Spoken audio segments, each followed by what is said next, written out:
Probando la Canon FS100 con dos micrófonos y una entrada para micrófono externo a través de un pequeño mezclador de la marca Adden Cam 3.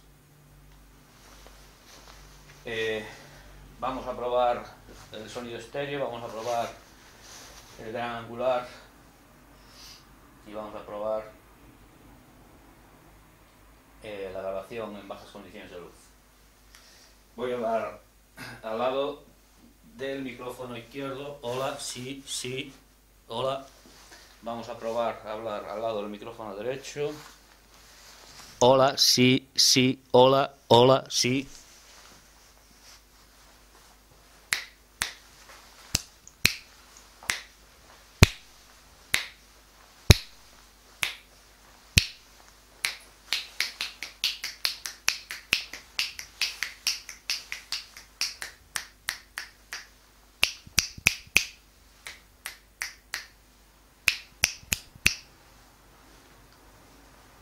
Con esto finalizamos el test.